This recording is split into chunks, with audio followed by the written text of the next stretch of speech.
All right, let's jump right in. Today, we're going to crack the code on the world of finance. We're taking this really simple guide to 40 financial terms and turning it into a roadmap that anyone can follow. Seriously, by the end of this, you'll be speaking the language of money with way more confidence.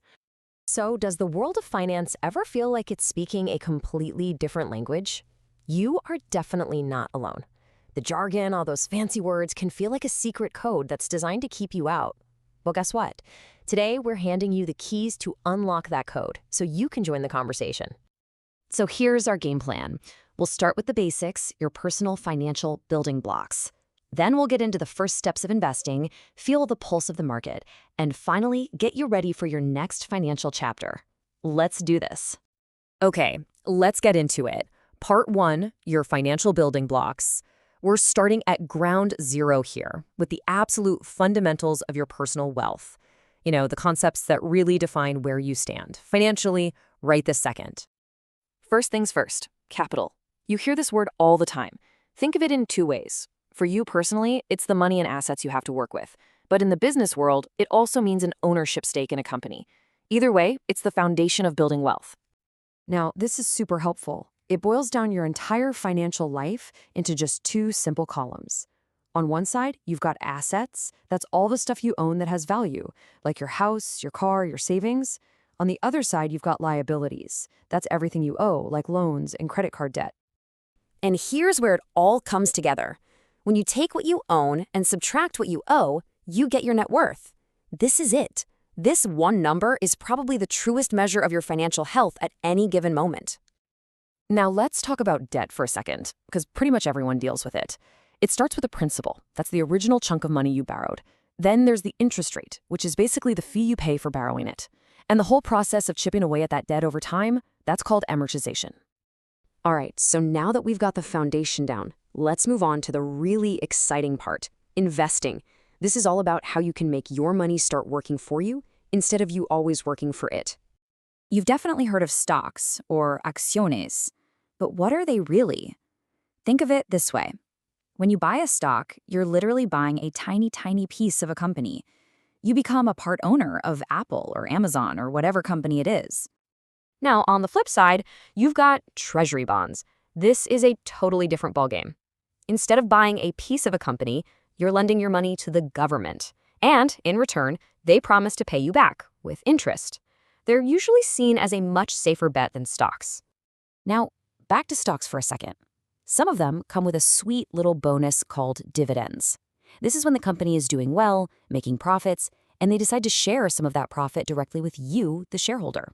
It's basically a thank you for being an owner. So you have some stocks, maybe some bonds. Where do you keep all this stuff? Well, it all lives in your portfolio or cartera. The easiest way to picture it is like your own personal investment shopping basket. It's the collection of everything you've invested in. And that brings us to maybe the oldest, wisest piece of advice in all of finance. Don't put all your eggs in one basket. You've heard it a million times, and it's the perfect lead-in to our next big idea. And what that old saying is really talking about is this right here, diversification. It's just a fancy word for spreading your money around different types of investments. And why would you do that? To lower your risk. So if one of your investments takes a nosedive, you won't lose everything. Okay, time to zoom out. We've talked about your personal money and your investments. Now let's look at the big picture, the environment where all those investments live and breathe, and go up and down in value. Let's check the pulse of the market. You hear this on the news all the time, right? Bull market, bear market. It's actually super simple. A bull market is when things are generally going up. Just think of a bull thrusting its horns up. And a bear market is the opposite. Prices are falling, like a bear swiping its claws down. So how do we describe how moody the market is? That's volatility. It's just a way of measuring how fast and how dramatically prices are jumping all over the place. A high volatility market is a real roller coaster. It's basically the market's mood swings. And now for a word that hits every single one of us right in the wallet, whether you invest or not. Inflation. This one is all about the real-world power of your money. Here's the deal with inflation, and it's so important to get. As prices for everything go up, the value of your money goes down. That's dollar bill in your pocket simply buys you less stuff today than it did yesterday. It's a silent force, and it's why just stuffing cash under a mattress is a losing game. And that brings us right to our final section, your next financial chapter.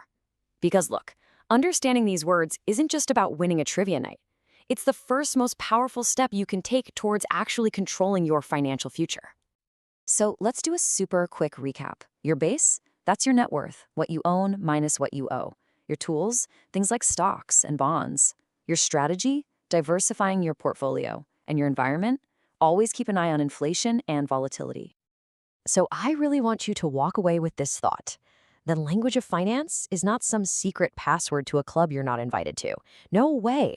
It's a tool, a powerful tool that you now have in your toolkit to build the life you want. So my question to you is this. Now that you speak the language, what's the first financial conversation you're going to have? Maybe it's with a partner or an advisor, or maybe it's just a more informed conversation with yourself about your future. The dialogue starts right now.